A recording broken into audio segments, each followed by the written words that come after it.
할렐루야. 지나간 한 주 동안의 우리를 지켜주신 좋으신 하나님을 찬양하고, 오늘 주일 예배에 참석한 저 여러분을 하나님께서 기쁘게 받아주셔서 이 세상 살아가는 동안 건강하고 평안하고 자손 천대가 잘 되고 행하는 범사가 형통하는 은혜 주시기를 주 예수 그리스도의 이름으로 축원해 드립니다. 그 일을 위해서 이 땅에 오신 분이 예수 그리스도이십니다. 2000년 전 예수 그리스도께서 구약 성경에 예언된 대로 이 땅에 구세주 메시아 그리스도로 오셨거든요. 다 똑같은 말이에요. 구세주 메시아 그리스도 다 똑같은 말인데, 예수 그리스도께서 2000년 전에 높고 높은 하늘 보좌를 버리시고 이 땅에 사람의 몸을 입고 오셨어요. 그래서 그날을 가르쳐서 우리는 성탄절 크리스마스라고 하면서 예수 그리스도의 오심을 기념하고 예배하고 찬양하고 경배하는 날로 지키고 있는데요. 예수 그리스도께서 이 땅에 오신 성탄절을 4주간을 앞두고 대강절로 지키죠. 예수께서 이 땅에 다시 오실 것이기 때문에 다시 오실 예수님을 기대하고 고대하면서 초림의 예수님을 맞이했던 그 모습으로 우리가 재림의 예수님을 기대해야 재림의 예수님을 만날 수 있기 때문입니다. 2000년 전 초림에 예수 그리스도를 만나서 생명을 얻고 풍성한 삶의 자리로 나아갔던 수많은 사람들처럼 준비된 모습으로 재림의 예수 그리스도를 맞이할 준비를 하고 재림의 예수 그리스도를 맞이할 수 있는 주인공 되시기를 주 예수 그리스도의 이름으로 축원해 드립니다. 2000년 전 예수 그리스도께서 이 땅에 사람으로 오신 이유는 죄에 빠진 사람들을 그들의 죄에서 건져내어 하나님과 함께하는 복된 삶을 주시려고 이 땅에 오셨다. 그래서 예수님의 이름이 예수님인 이유는 그들의 백성을 저희 죄에서 구원할 자이시기 때문에, 사람들을 죄에서 구원해 주시는 여호와 하나님의 구원자로 오셨기 때문에 여호와의 구원이라는 의미의 예수, 여호수아 이렇게 부르는 거예요. 그리고 예수 그리스도의 또 다른 이름은 임마누엘, 하나님이 우리와 함께 하신다라는 의미. 예수 그리스도가 이 땅에 오셔서 십자가를 지심으로 우리의 모든 죄의 문제를 해결해 주셨기 때문에 예수 그리스도 안에 들어가면 죄 사함이 주어지고 하나님과의 깨어진 관계가 회복이 되어지고 하나님과 우리 사이에 막혔던 죄악의 장벽이 무너져 내리기 때문에 하나님이 함께 하시는 은혜를 누리게 됩니다. 하나님이 함께 하시면 치유가 있습니다. 회복이 있습니다. 부흥이 있습니다. 이 임마누엘을 선포하는데 우리 교회 어떤 분이 토요일날 너무 무리해가지고 어깨가 막 천근만근 너무 힘들고 고통스러워 아파가지고 교회 와서 딱 앉아있는데 시냇물이 졸졸졸졸 흐르듯 쫙 풀어져 나가고 어깨가 가벼워져가지고 너무너무 신났다고. 그분이 맛있는 저녁을 사줘가지고 아주 제가 맛있게 잘 먹었어요. 임진의 나란 이후에 그렇게 맛있는 음식이 있었을까 싶을 정도로 제가 아주 잘 먹었는데, 임마누엘, 하나님이 함께 해주시는 그 은혜를 열어주기 위해서 이 땅에 오신 분이 예수 그리스도. 그래서 예수님의 이름이 예수고 그분의 또 다른 이름이 임마누엘이었다. 대강절 첫 주간인 12월 2일 날 선포된 메시지죠. 지난주 12월 9일에는 대강절 두 번째 메시지 목자들이라는 말씀을 나눴어요. 예수 그리스도께서 이 땅에 오셨다는 그 소식이 제일 먼저 밖에 밤에서 자기의 양떼를 지키던 목자들에게 전달되어졌는데, 왜 수많은 사람들 가운데 예수 그리스도의 탄생의 그 좋은 소식이, 그 기쁜 소식이 밤에 밖에 자기의 양떼를 지키던 목자들에게 전달되어졌냐? 예수 그리스도께서 목자 없이 갈 곳 몰라 방황유리하는 양과 같은 우리들의 목자로 오셨기 때문이잖아요.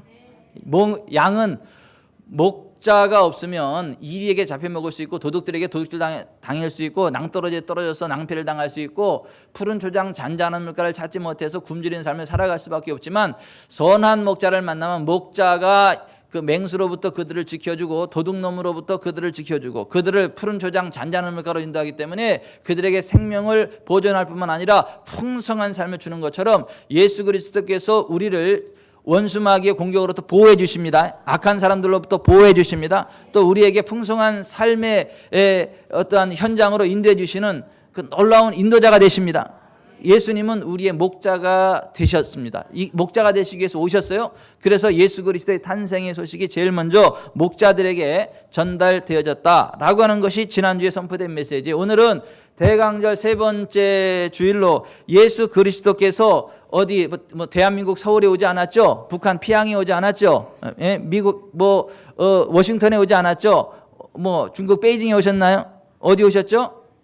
유대 땅 베들레헴에 오셨거든요. 예수께서 왜 그 수많은 유명한 도시들을 다 버리고 유대 땅 베들레헴에서 오셔야만 했느냐? 예수께서 베들레헴에 오신 이유에 관한 말씀들을 오늘 선포하기를 원합니다.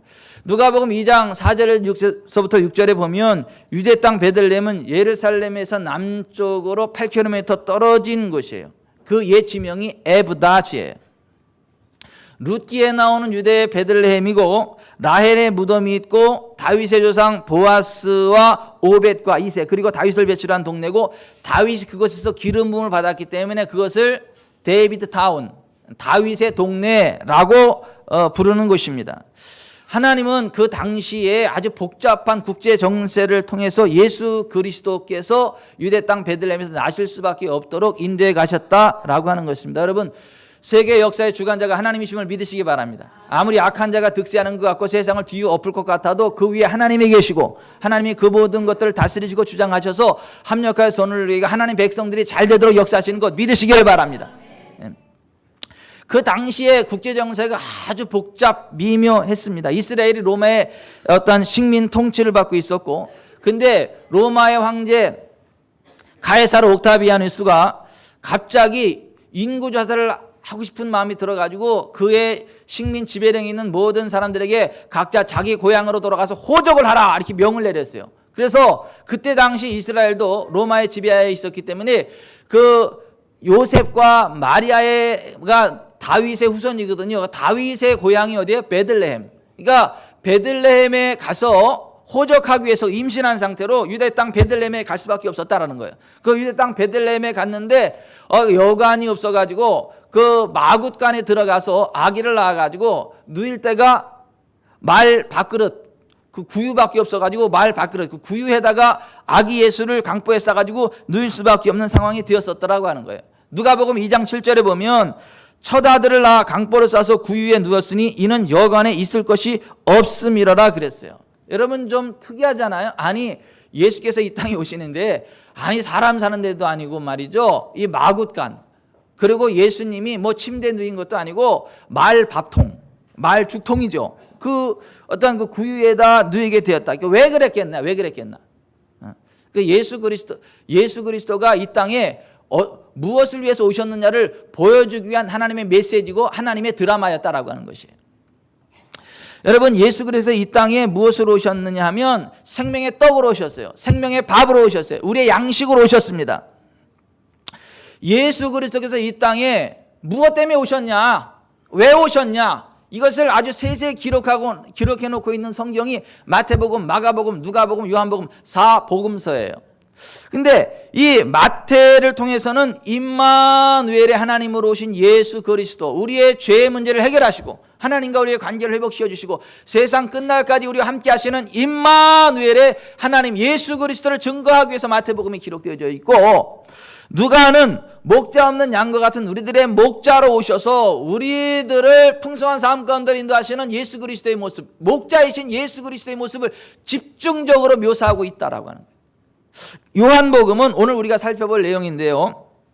메시아 그리스도라 칭하는 예수께서 예루살렘도 아니고 갈릴리도 아니고 베들레헴에서 오셨다라는 사실을 집중적으로 조명하고 예수께서 베들레헴에 오신 이유가 무엇이냐라고 하는 것을 또 자세히 설명하고 있는 것을 보게 돼요. 요한복음 7장 41, 42절에 어떤 사람은 그리스도라 하며 어떤 이들은 그리스도가 어찌 갈릴리에서 나오겠느냐 성경에 이르기를 그리스도는 다윗의 씨로 또 다윗이 살던 마을 베들레헴에서 나오리라 하지 아니하였느냐 이래. 그러니까 예수께서 갈릴리가 아니라 베들레헴에서 나게 돼 있고 베들레헴에서 나시는 것이 맞다라는 걸 집중적으로 강조하고 있는. 여러분 베들레헴이 한국말로 표현하면 뭐죠? 병점. 병점의 병점, 떡병자의 점포점. 예, 떡집. 이게 베이틀레헴이거든요. 그러니까 예수 그리스도께서 떡집에 오셔서 떡집. 우리말로 말하면 병점에 오셨어요. 병점. 또 졸다가 병점으로 또 예수님 만나러 가시면 웃기를 바라요. 네. 자, 예수 그리스도께서 그 떡집, 병점, 베들레헴에 오셨다라는 거예요. 그러면서 예수님이 자신을 뭐라고 설명하냐 하면 요한복음 6장 35절 예수께서 이르시되 나는 생명의 떡이니 내게 오는 자는 결코 줄이지 아니할 터요 나를 믿는 자는 영원히 목마르지 아니하리라. 내가 곧 생명의 떡이니라. 내 살은 참된 양식이요 내 피는 참된 음료로다. 이렇게 말씀하셨어요. 그러니까 예수님은 이 땅에 생명의 떡으로 오셨다는 거예요. 생명의 음료로 오셨다는 거예요. 배고픈 사람은 떡을 먹어야 살잖아요. 목마른 사람 물을 마셔야 그 갈증이 해소되잖아요. 여러분 뭐 때문에 아침부터 일어나가지고 뭐 밤늦게까지 일하는 게 뭐 때문에 그래요? 그 떡 얻으려고 그래요. 떡. 그 밥값 벌으려고 그러는 거예요. 그 열심히 일해야 밥값이 나오는 거고, 예, 물값 나오는 거고, 그래서 열심히 일해가지고 여우 같은 아내 토끼 같은 자식들하고 같이, 예, 맛있는 것도 먹고 맛있는 것도 마시고 이제 그러려고 하는 거잖아요. 그 사람들이 그것을 위해서 사실 열심히 일하고 뭐 이렇게 살아가는 이유가 그래요. 그래서 이 먹을 것만 해결이 되면 사실 별 문제가 없는데 먹을 게 해결이 안 되면 사람들이 악해지고 독해지고 막 이상해져요. 막 도둑질도 하게 되고 살인도 하게 되고. 그래서 우리의 삶의 기본, 우리의 삶의 모든 것들을 충족시키는 기본이 뭐냐 하면 떡이라는 거예요. 밥, 음식. 예. 음료라고 하는 건데 바로 예수 그리스도께서 이 땅에 오신 이유가 그런다는 거예요. 우리의 삶의 근본적인 욕구를 해결시켜줘서 우리의 삶이 평안하게 하는 것.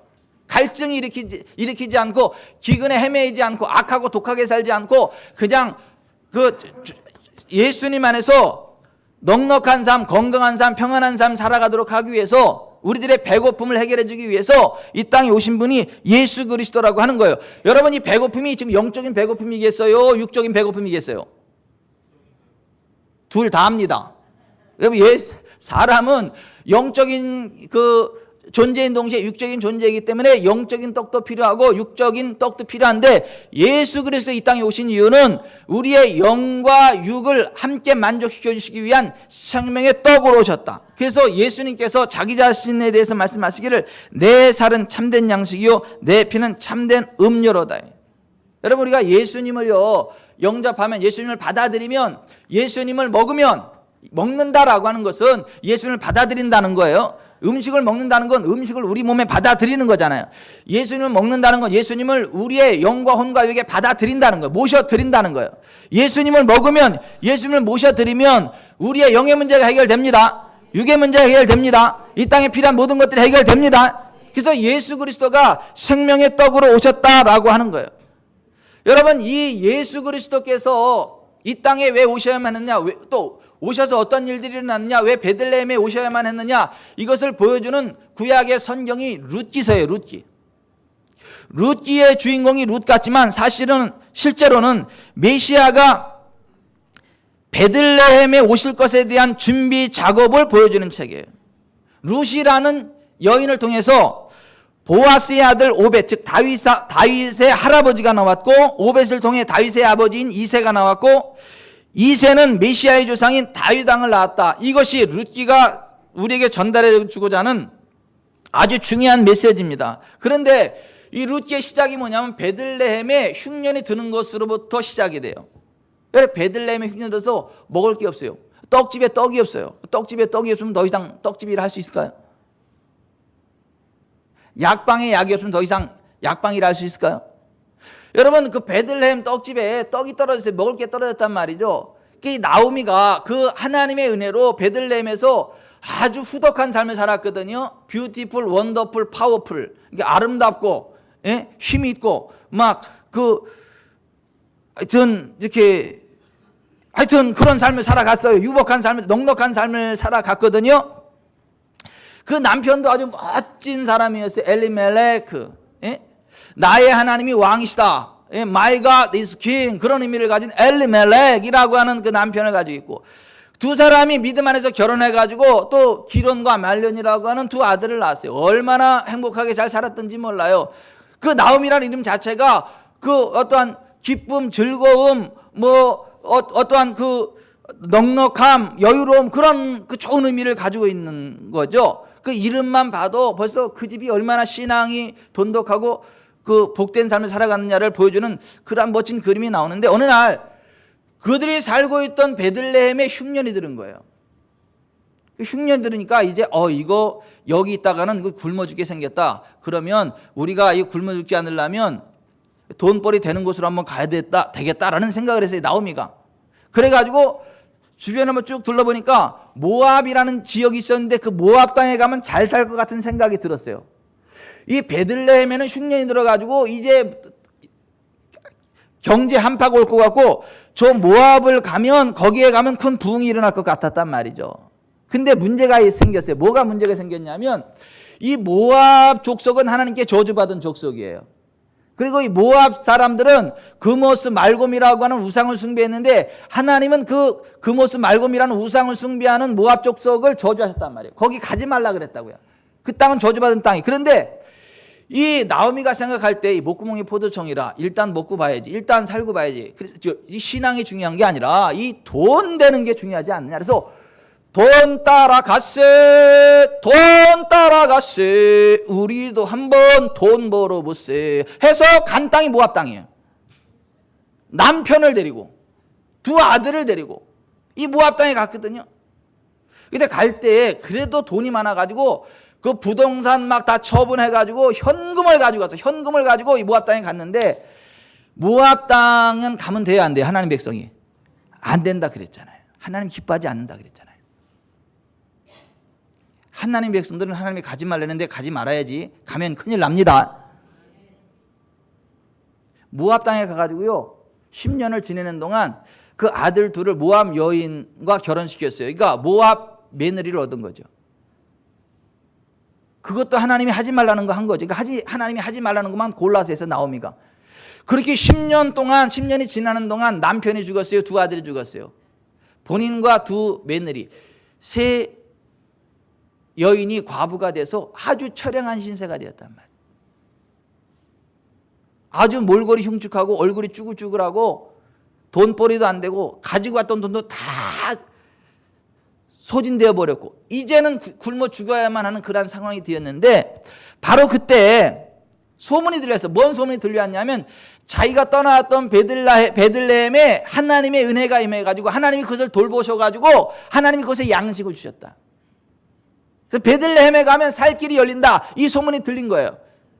그래서 룻기 1장 6절에 그 여인이 모압 지방에서 여호와께서 자기 백성을 돌보시사 그들에게 양식을 주셨담을 듣고 이에 두 며느리와 함께 일어나 모압 지방에서 돌아오려 하여, 이렇게 다시 유대 땅 베들레헴으로 돌아와. 아무리 힘들고 그래도 베들레헴을 떠나지 않았던 사람들은 여전히 남편 살아있고 여전히 아들 살아있고 여전히 이제 없던 돈이 다시 생겨가지고 그 기쁨의 날을 살아가게 됐는데, 나오미는 다 잃어버린 상태에서 그 은혜의 자리로 다시 돌아와야 되는 그런 상황이라는 거예요. 여러분, 제가 이 목사가 넥타임하고 점지 않게 말씀드릴 때 그냥 가지 말라는 거 가지 마세요. 하나님이 싫어하는 거 하지 마세요. 돈 따라가지 마시고 하나님 기뻐하는 길을 걸어가세요. 그러면 돈은 따라와요. 건강은 회복됩니다. 삶이 회복이 됩니다. 그리고 안 되는 것 같아도요, 나중에 더 회복되어가지고 거기가 더 복된 자리가 됩니다. 그래서 하나님이 함께하는 그것이 중요하지, 문제 없는 장소가 중요한 게 아니에요. 뭐가 중요하냐 이거예요. The thing with God, 하나님이 함께하는 그게 중요해요. The place without trouble, 문제 없는 그 장소가 중요한 게 아니라는 거예요. 여러분, 장소 따라 움직이는 게 아니라 정말 우리와 함께 하시는 하나님 바라보고 하나님이 머무는 그곳에 머무시길 바랍니다. 이 나오미가 하나님이 기뻐하지 않는 곳을 갖고 하나님 기뻐하는 곳을 떠났고 하나님 하지 말라는 걸 하다가 10년 만에 다 잃어버리고 나서 쭈글쭈글 할머니가 돼가지고 10년 만에 베들레헴으로 돌아오는 거예요. 그랬더니 그 나오미가 워낙 유력 인사였고 잘 사는 사람이었기 때문에 모르는 사람이 없어요. 나오미가 돌아오는데 보니까 옛날 나오미 같은데 완전히 그냥 몰골이 망가진 거예요. 그래서 수많은 사람들이 그 나오미를 보면서 Can this be 나오미? 이 사람 나오미를 할 수 있어? 이 사람 진짜 나오미 맞아? 이런 얘기를 했단 말이에요. 근데 나오미가 너무너무 속상해가지고 그 사람들 안에서 Don't call me 나오미, 나를 나오미라 부르지 마세요. Call me 마라, 나를 마라라 불러주세요. 이렇게 얘기했단 말이에요. 마라라는 말은 슬픔, 고통, 아픔 그런 말이에요. 그러니까 10년 동안 나오미가 마라가 됐단 말이에요. 아주 그 품격 있는 인생이 아주 고통스러운 인생으로 바뀌었단 말이에요. 10년 만에. 우리는 그러지 맙시다. 우리는 하나님과 함께해서 계속해서 잘 됩시다. 순간적으로 좀 어려운 것 같아도 그 믿음 위에 굳게 서가지고 더 잘 되는 은혜가 있게 됩시다. 아멘. 아니 룻기서에 기록된 게 그거예요. 그게 베들레헴에서 있었던 일. 그런데 중요한 게 뭐냐면 여호와께서 베들레헴을 돌봐서 자기 백성을 돌보사 베들레헴에 양식을 주셨다는 거예요. 이게 예수 그리스도께서 베들레헴에 오실 것에 대한 예표라는 거예요. 여러분 예수께서 이 땅에 생명의 떡으로 오셨음을 믿으시기 바랍니다. 생명의 양식으로 오셨음을 믿으시기 바랍니다. 여러분 하나님의 말씀이 있는 곳에 풍요로움이 있습니다. 치유가 있습니다. 부흥이 있습니다. 여러분 하나님이 없는 것, 하나님의 말씀이 없는 것은 기근이 온다는 거예요. 기갈이 온다는 거예요. 그래서 아모스 8장 11절에 주 여호와의 말씀이니라 보라 날이 이를지라 내가 기근을 땅에 보내리니 양식이 없어 주림이 아니면 물이 없어 가람이 아니요 여호와의 말씀을 듣지 못한 기갈이라. 하나님의 말씀을 듣지 못한 영적인 기갈이 오니까 경제 기갈이 오더라는 거예요. 경제 한파가 오더라는 거예요. 여러분 전 세계 역사를 보세요. 하나님을 섬기고 하나님의 말씀이 온전히 선포되는 것은요 다 부흥이 일어났습니다. 세계 최대 부강국이 됐습니다. 세계 리더 국가가 됐습니다. 근데 하나님을 차단하고 하나님 말씀을 전파하지 못하도록 한 나라들은요 다 망했습니다. 대표적인 나라가 북한이에요. 거기는요 땅도 저주를 받아가지고 곡식도 안 돼요. 산도 민둥산이에요.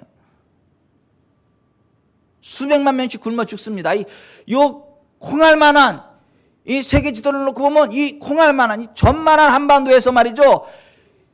이 휴전선 남한 이 밑쪽으로는 너무 잘 먹어가지고 막 배둘러햄이 돼가지고 막 이거 막 살 빼느냐고 정신이 없는데 북한은 먹을 게 없어가지고 다 굶어 죽는 사태가. 남한에는 하나님의 말씀이 흘러 넘치고 하나님을 향한 신앙의 자유가 있기 때문에 마음껏 하나님 예배하고 섬기고 찬양하다 보니까 쓰레기통만 뒤져도 넉넉히 먹고 살 수 있는 잘 사는 나라가 됐고 북한은 하나님을 대적하고 하나님 말씀을 차단하다 보니까 기근이 와서 먹을 게 없고 굶어 죽더라요.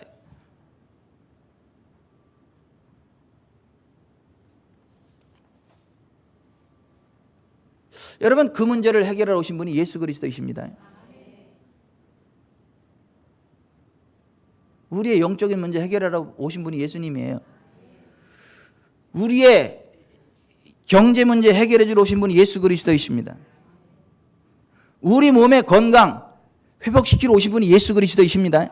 그걸 한마디로 표현할 때 생명의 떡이라고 표현해요. 잘 먹어야 건강하죠. 잘 먹어야 일할 수 있는 힘이 나오고 일해야 돈이 나오죠. 잘 먹어야 이 마음에 그 여유가 생기죠. 다른 사람 돌볼 여유가 생기고 삶이 넉넉해지죠. 잘 먹어야 도둑질 안 하죠. 여러분 3일 굶어서 담 안 넘을 사람 있다 그래요? 없다 그래요? 예? 없다는 말 있잖아요. 속담. 3일 굶어서 담장 뛰어넘지 않을 사람 없다 이랬잖아요. 뭐 여기 계신 분들은 안 뛰어넘을 거예요. 굶어 죽을지언정. 아이고 그 입장 대보세요. 다 비슷해요. 다 비슷해요. 오직하면 이 착한 제가 남의 집 그 과수원에 들어서 배를 다 따먹었어. 배고프면 이게 사람이 그 문제를 해결하러 오신 분이 예수 그리스도였어요. 그래서 예수님이 나는 하늘에서 내려온 살아있는 떡이니 사람이 이 떡을 먹으면 영생하리라. 내가 줄 떡은 곧 세상의 생명을 위한 내 살이니라. 이것은 하늘에서 내려온 떡이니 조상들이 먹고도 죽은 그것과 같지 아니하여 이 떡을 먹는 자는 영원히 살리라 그랬어요. 여러분, 예수님 안에 영생이 있음을 믿으세요. 예수님 안에 삶의 회복이 있음을 믿으세요. 예수님 안에 영과 육의 모든 문제가, 경제 문제가 해결되는 걸 믿으시기 바랍니다. 그래서 사람이 떡으로만 사는 것이 아니라 여호와의 입으로 나오는 모든 말씀으로 사는 거예요. 떡을 따라가다 보면 하나님도 놓쳐버리고 그 떡 그걸로 떡 먹고 그냥 그걸로 끝, 인생 끝나지만은, 종치지만은 떡이 아니라 여호와의 말씀을 받아먹고 말씀대로 살면 하나님도 만나고 하나님이 공급해 주시는 계속적인 양식을 먹게 돼서 인생 졸업하는 그날까지 넉넉한 삶을 살아가게 된다. 풍성한 삶을 살아가게 된다. 이게 사람이 떡으로만 살 것이 아니요 여호와에서 나오는 모든 말씀으로 살 것인가가 의미하는 바예요. 여러분, 하나님 말씀 따라 사시기 바랍니다. 떡을 따라가면 그 떡 먹고 끝나는 인생이지만 하나님 말씀을 따라가면 하나님으로부터 떡이 나와가지고 떡도 먹고 하나님도 만나고 계속적인 공급하심을 맛봐서 그 인생이 넉넉한 인생이 되지만 떡을 따라가면 그 떡 먹고 끝이라는 거예요.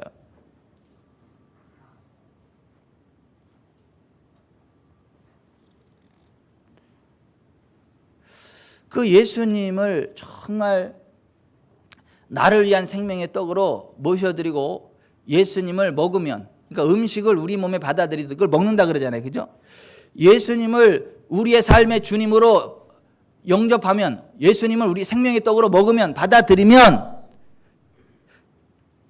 우리는요 결코 줄이지 않습니다. 영혼이 목마르지 않습니다.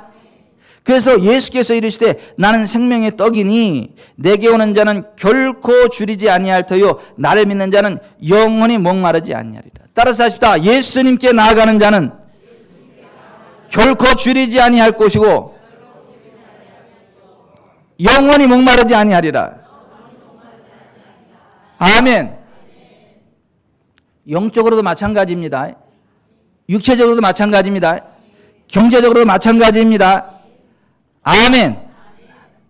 여러분, 이 말씀의 배경을 잘 아셔야 돼요. 나는 생명의 떡이니 내게 오는 자는 결코 줄이지 아니할 터이요 나를 믿는 자는 영원히 목마르지 아니하리라. 이 말씀을 기록해 놓은 것은 이것이 무엇을 의미하는지 7, 8, 9, 10, 11, 12, 21장까지 이 말씀을 설명하기 위해서 쭉 기록해 놓고 있거든요. 예수께서 생명의 떡이다, 예수님께 가는 자는 결코 줄이지 아니하고 영원히 목마르지 않는다, 이것이 무엇을 의미하는지 그것을 보여주기 위해서 요한복음이 쭉 기록되어져 있는 내용인데요. 자, 보십시다. 이 말씀이 기록되기 전에는 열병으로 죽어가던 자기 아들을 살려달라는 왕의 신하의 요청을 받고 예수님이 가라, 내 아들이 살아있다는 단 한마디 말씀으로 죽어가던 왕의 신하의 아들을 살려주셨고, 베데스다 연못에서 38년 동안 누워서 기동하지 못하던 중풍병자에게 내가 낫고자 하느냐 하면서 일어난 내 자리를 들고 걸어가라는 말씀으로 그를 고쳐주셨고, 그 기적이 일어나니까 수많은 사람들이 예수님께 막 따라왔어요. 그 하나님 말씀을 가르치다 보니까 저녁이 돼서 배가 고파가지고 이 사람들이 막 배에서 전화가 오고 난리 났어요. 꼬르륵 꼬르륵 밥 달라고. 그래서 예수님이 보리떡 5개와 물고기 2마리를 가지고 하늘로 축사하시고 나눠주니까 보리떡 5개와 물고기 2마리 가지고 남자만 5,000명, 여자 아이까지만 25,000명 되는 사람들이 다 배불리 먹고도 12광주리를 가득 거두는 오병이의 기적이 나타났단 말이죠. 그 이튿날 또 수많은 사람들이 예수님을 따라왔어요. 왜냐하면 예수님 따라오니까 병이 고쳐지죠. 떡이 생기죠. 고기가 생기죠. 그러니까 나 같아도 예수님 따라가죠. 예수님 막 따라왔거든요. 그때 예수님이 그들에게 이렇게 말씀하셨어요. 내가 진실로 진실로 너에게 이르노니 너희가 나를 찾는 것은 표적을 본 까닭이 아니요 떡을 먹고 배부른 까닭이로다. 썩을 양식을 위하여 일하지 말고 영생하도록 있는 양식을 위하여 하라. 이 양식은 인자가 너에게 주리니 인자는 아버지 하나님께서 인치신 자니라고 말씀했어요. 썩는 양식이 아니라 썩지 않는 양식을 위하여 일하라 그러니까, 이게 하나님의 일이 썩지 않는 양식을 위한 일이구나, 이 판단이 된 거예요. 사람들이 그럼 우리가 어떻게 하여야 하나님의 일을 하오리까 그랬어요. 예수님이 하나님의 보내신 일을 믿는 것이 하나님의 일이니라. 그랬더니 그 사람들이 그러면 우리가 보고 당신을 믿도록 행하시는 표적이 무엇입니까? 하시는 일이 무엇입니까? 기록된 바 하늘에서 그들에게 떡을 주어 먹게 했다함과 같이 우리 주상들이 광야에서 만나를 먹었나이다. 그랬더니 예수께서 내가 진실로 진실로 너에게 이르노니 모세가 너에게 하늘로부터 떡을 준 것이 아니라 내 아버지께서 너에게 하늘로부터 참떡을 주시나니 하나님의 떡은 하늘에서 내려 세상에 생명을 주는 것이니라 그랬어요. 그랬더니 이 사람들이 옳거니 광야의 만나와 같은 그것이 오늘날 우리에게도 주어지는 거로구나. 그래서 주여 이 떡을 항상 우리에게 주소서 그랬단 말이에요. 따라서 합시다. 주여 이 떡을 항상 우리에게 주소서. 광야의 떡이 영적인 떡이에요? 실제 떡이에요? 광야의 만나가 영적인 만나예요? 실제 만나예요? 실제 만납니다. 실제 만나, 실제 만나. 오늘도 이제 예배 끝나고 그러면 떡을 드시게 될 거예요. 그 떡을 환상을 주지 않고 진짜 떡을 줘서 맛있게 드시게 할 거예요. 상주 꽃감을 드릴 거예요. 3개씩. 근데 그게 환상, 그림 꽃감이 아니라 실제 꽃감을 드릴 거예요. 그러면 이렇게 떡은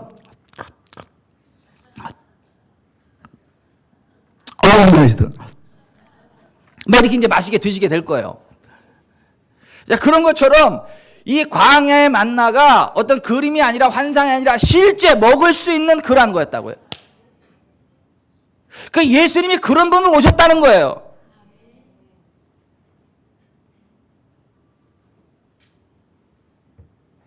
그러니까 주여 이 떡을 항상 우리에게 주소서 그랬단 말이에요. 그때 예수님이 하신 말씀이 이거예요. 나는 생명의 떡이니 내게 오는 자는 결코 줄이지 아니할 터요 나를 믿는 자는 영원히 목마르지 아니하리라. 예수님이 그 생명의 떡이라는 거예요. 예수님을 받아들이면, 예수님을 먹으면 광야의 이스라엘 백성들이 만나를 먹고 살았던 것처럼, 반석에서 나오는 물을 마시고 살았던 것처럼 예수님으로부터 흘러나오는 그 은혜로 산다는 거예요. 여러분, 예수님 믿으면 떡이 나옵니까? 나옵니다. 예수 믿으면 물이 나옵니까? 나옵니다. 예수님 믿으면 약이 나옵니까? 나옵니다. 예수님 믿으면 피가 나옵니까? 지금 말이 좀 이상하다. 피가 수혈되냐 이거예요. 피 수혈됩니까? 됩니다.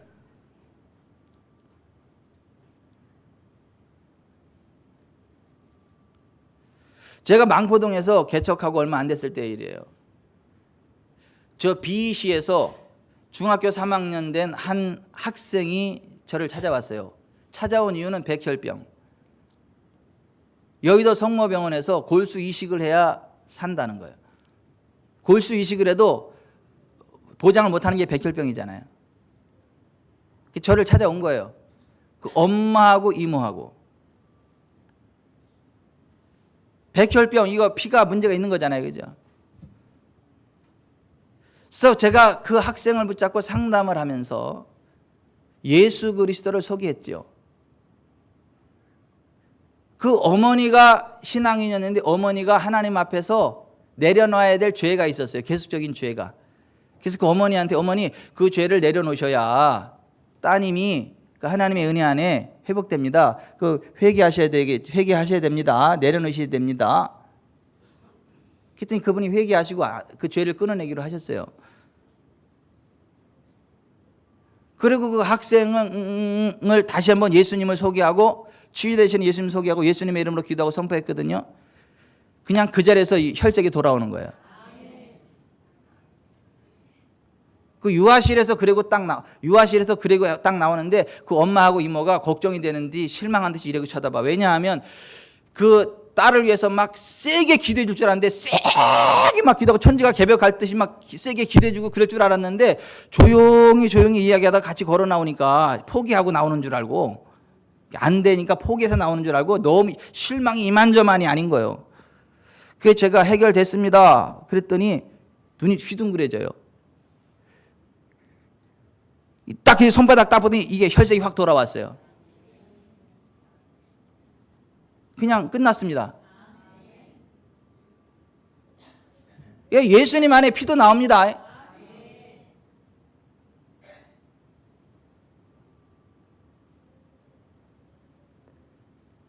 지지난주에 하늘나라 간 문희자 집사님도 그런 거잖아요. 벌써 13년 전에 급성 백혈 후두암으로다가 2살 뭐 수술해도 2달 안 해도 2달 그렇게 된다는 분이잖아요. 근데 그분도 예수님 영접하고 예수님 받아들이고 나서 이거 고침받고 13년 잘 살다가 지지난주에 하늘나라 가신 거잖아요.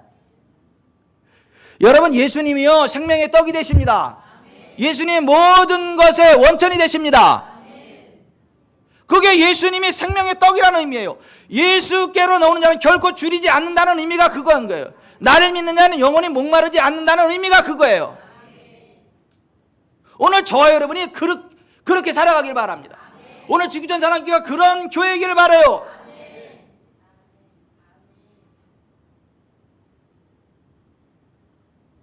여러분, 예인이 진성이 엄마, 이지연 집사님 심장 판막도 주님이 끼워주신 거잖아. 그래서 지금 심장 튼튼하게 잘 살고 있잖아요.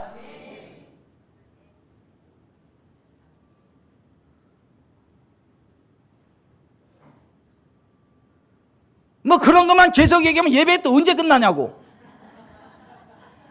근데 여러분, 우리 가운데 정말 예수 그리스도로 말미암는 치유 회복 그게 얼마나 많아요. 우리 지연자매는 독감을 아주 데리고 살았잖아. 독감하고. 근데 우리 교회에서 예수님 안에서 독감 끝. 그 다음부터는 막 독감과 전혀 상관없는 삶을 살아가잖아.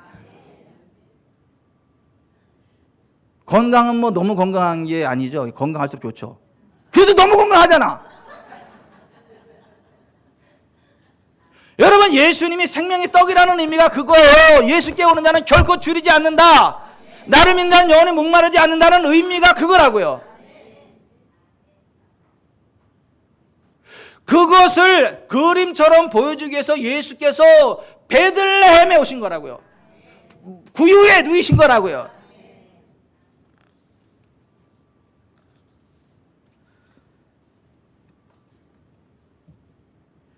여호와께서 자기 백성을 돌보시다 그들에게 양식을 주셨다. 베들레헴에. 이게 예수 그리스도께서 베들레헴에 오신 그것에 대한 예표라고요. 말씀 정리합니다. 배고프십니까? 예수님을 영접하세요. 아프십니까? 예수님을 영접하세요. 돈이 필요합니까? 예수님을 영접하세요.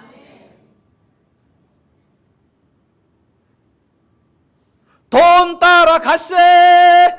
돈 따라갔세. 그랬다 망했던 나오미처럼 되지 말고 정말 하나님 바라보고 하나님 의지하고 굳건히 서서 하나님의 돌보심이 다시 회복이 되어지고 여러분의 서 있는 그 자리에 하나님의 영광이 임할 거예요. 하나님의 권능이 임할 거예요. 여러분의 영과 혼과 육에 치유가 있고 회복이 있고 부흥이 있을 거예요. 세계 역사를 보세요. 세계 지도를 펴놓고 보세요. 정말 예수 그리스도를 받아들인 나라들이 다 그렇게 됐죠. 예수 그리스도 거부한 나라들이 다 망했죠. 남한을 보세요. 북한을 보세요. 우리의 고대와 현대를 보세요. 다 그것을 증명하고 있지 않습니까? 우리가 성탄절을 맞이하면서 그거 기억해야 되는 거예요. 예수님은 나의 생명의 떡이다. 예수님 안에 모든 문제가 해결된다. 아멘. 우리 찬양 하나 합시다. 예수님은 누구신가?